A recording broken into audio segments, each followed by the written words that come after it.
మద్దతుగా బీఆర్ఎస్ నేతలు రాస్తారోకో నిర్వహించారు. 2 గంటలుగా జైనాథ్ బేలా రహదారిపై ధర్నా కొనసాగుతోంది.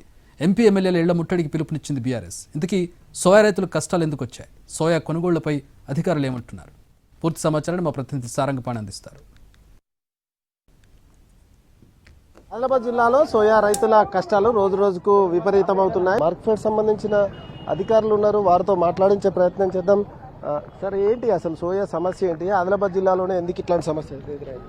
మన ఆదిలాబాద్ జిల్లాలో అధిక వర్షం పడడం వల్ల మన సోయాబీన్ తడవడం జరిగింది. దాంట్లో 90% బాగుంటుంది, 10%, 15%, 20% డ్యామేజ్ ఉంటుంది. మనకు అలవబుల్ ఓన్లీ 3% డ్యామేజ్ అలవబుల్ ఉంది. అయితే మనం బీసీ గ్రేడ్లకు కూడా ప్రతిపాదన పంపించినాం. ఒకవేళ గవర్నమెంట్ నుంచి వస్తే మనం కొనుగోలు చేయగలుగుతాం. జిల్లా వ్యాప్తంగా ఎంత పంట సాగు చేశారు, ఎంతమంది రైతులు సాగు చేశారు, ఇప్పటి వరకు ఎంత కొనుగోలు చేశారు, మనకు ఎంత కొనుగోలు చేసేందుకు అవకాశం ఉంది? మన దగ్గర ఇప్పటి వరకు 25,000 రైతులు మనకి పండించడం జరిగింది.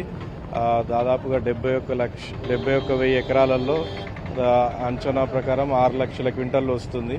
దానికి అనుగుణంగా మనం 1,50,000 క్వింటాలు కొనుగోలు చేసినాము. కాకపోతే ఇప్పుడు మనకి ప్రాబ్లం అధికంగా రావడము, డ్యామేజ్ పర్సంటేజ్ ఎక్కువ రావడం వల్ల మనం ఇబ్బంది పడుతున్నాం కొనుగోలు చేయడానికి. ప్రభుత్వం నుంచి మనకు రాగానే ఇమీడియట్గా కొనుగోలు చేస్తాం. టీడబ్ల్యూసీ గోదాంలోకి వెళ్ళి కొనుగోలు చేసిన సోయా పంట ఎందుకు రివర్స్ వస్తుంది? అదే మనకి ఏదైతే నాణ్యత లేదు అన్న నిబంధన ప్రకారం వాపసు వస్తుంది.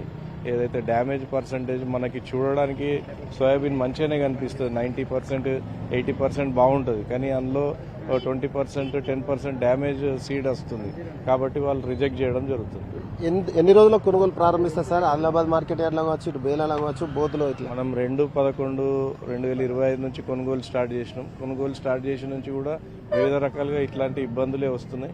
ఆయన కొద్దిగా రైతుకి కంపల్సరీ మనం మద్దతు ధర ఇవ్వాలి అన్న ఒక కాన్సెప్ట్తోని మంచిగా ఉన్న సోయాబీన్ని కొనుగోలు చేయడం జరుగుతుంది. ఇది ఏ ఊరు, ఏంది, ఎంత? అది ఉమ్రి గ్రామం నుంచి వస్తున్నాం. మా సోయాబీన్లు కొన్ని వాపస్ వచ్చినాయి నెల్లాయ, దాని కొరకే ధర్నా ఇది. ఏమంటున్నారు మరి? ఏం అధికారం, ఒక డ్యామేజ్ ఉన్నాయి, అది ఉన్నాయి అని వాపస్ తెచ్చిండ్రు. మాకు అదే బాధ ఏమున్నది అంటే, నెల్లాళ్ళ కాడికి వెళ్ళి మా సోయాబీన్లు అమ్మి వాపస్ వచ్చిన కాడికి వెళ్ళి ఎక్కడ టెన్షన్ అయిపోయింది. మనిషికి ఎట్లయితుంది అన్న దడ పుడుతున్నది కాస్తకారికి. కేంద్ర రాష్ట్ర ప్రభుత్వాలు ఏమంటున్నారు? ఏ కేంద్ర రాష్ట్రం ఎవి అడ్డం రాకులేవు, ఎవి కొంతమంది ముందరకు రాకులేవు. అందరినీ ఆవు ఆవు అనుకుంటూనే పెడుతున్నారు.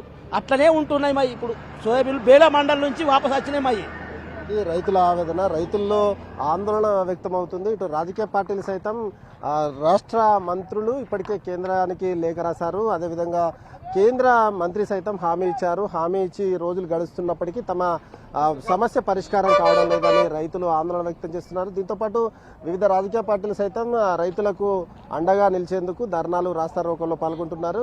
బీఆర్ఎస్ అయితే తమ పోరాట షెడ్యూల్ను సైతం ప్రకటించారు. సోయా రైతుల కష్టాలు గట్టెక్కే విధంగా కేంద్ర రాష్ట్ర ప్రభుత్వాలు చర్యలు చేపట్టాలని రైతులు అయితే కోరుతున్నారు. ఇది ఇక్కడ పరిస్థితి. కెమెరామెన్ సత్యంతో సారంగపాణి, ఎన్టీవీ, ఆదిలాబాద్ జిల్లా బేలా జైనాథ్ రహదారి వద్ద నుంచి.